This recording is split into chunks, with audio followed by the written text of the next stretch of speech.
Tiba-tiba pas lagi asik main gitu, ada sosok perempuan yang tinggi, rambutnya panjang, bajunya putih, dan perutnya itu bolong yang mendatangi dia. Dia ngerasa ada hal yang aneh lagi, karena dia ngerasa dia cuman berputar-putar di tempat itu. Dia ngerasa udah berjalan capek dan jauh banget, sampai akhirnya dia menemukan pohon yang besar banget weh. Guys, serem banget. Cewek ini ketemu sama sundil bolong, dan sundil bolongnya itu nitipin anak ke dia weh.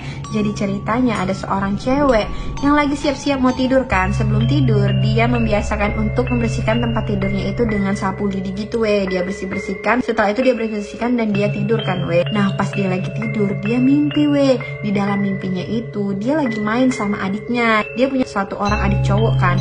Di situ dia awalnya lagi main-main sama adiknya yang cowok itu weh, di depan rumah mereka kan.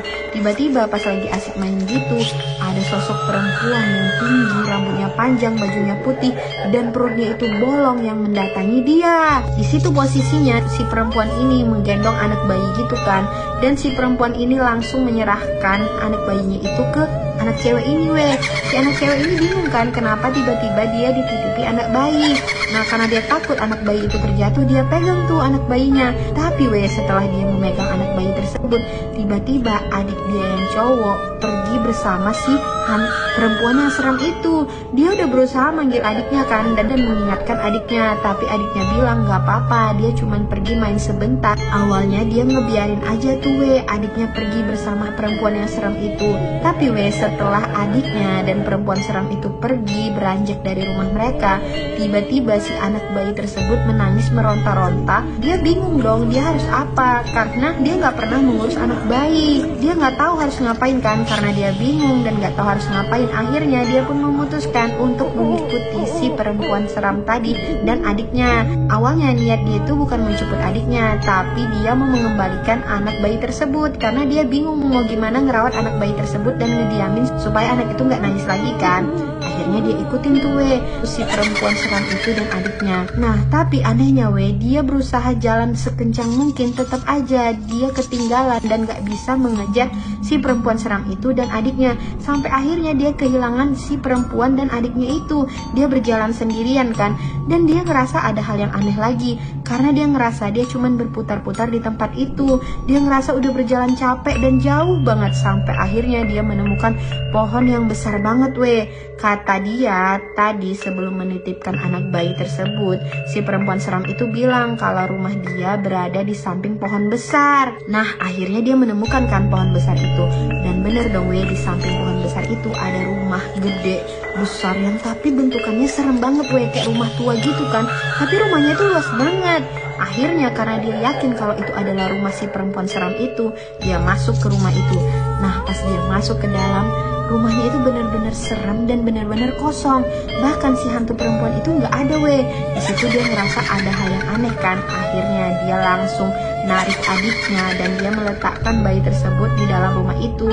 Dan dia pun memutuskan untuk berlari pergi dari rumah tersebut bersama adiknya weh. Setelah dia keluar dari rumah itu, dia pun terbangun dari mimpinya dan dia bersyukur karena itu cuma mimpi.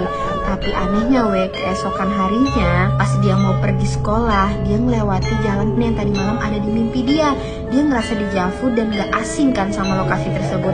Bener weh, pas dia jalan dari jalanan itu, dia menemukan pohon yang besar banget. Tapi bedanya weh, kalau di mimpi setelah pohon besar itu kan ada rumah yang gede banget. Nah sedangkan di dunia nyata dia melihat di sebelah pohon besar itu bukannya rumah, tapi kuburan yang besar banget. Di situ dia baru ngeh kalau ternyata kuburan besar itu memang adalah rumah si perempuan serem tadi bersama anak bayinya. Dan dia baru ngeh kalau perempuan itu adalah bentukan sundil bolong yang menangis membawa anaknya. Di situ dia benar-benar ketakutan kan, tapi dia harus tetap melewati jalanan tersebut.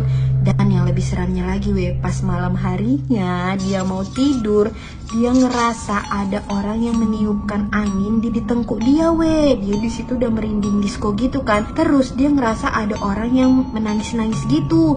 Ada suara perempuan yang menangis. Pas dia lihat ke belakang, ternyata bener dong weh, si sundel bolong tersebut sudah berada tepat di belakang dia. Di situ dia teriak menangis dan meminta tolong. Dia langsung kabur dari ruangan itu dan langsung mencari orang tuanya. Nah, ada nggak dari kalian yang punya cerita seseram ini? Atau kalian pernah mendengar cerita sundel bolong lainnya? Kalau ada, tulis di kolom komentar ya.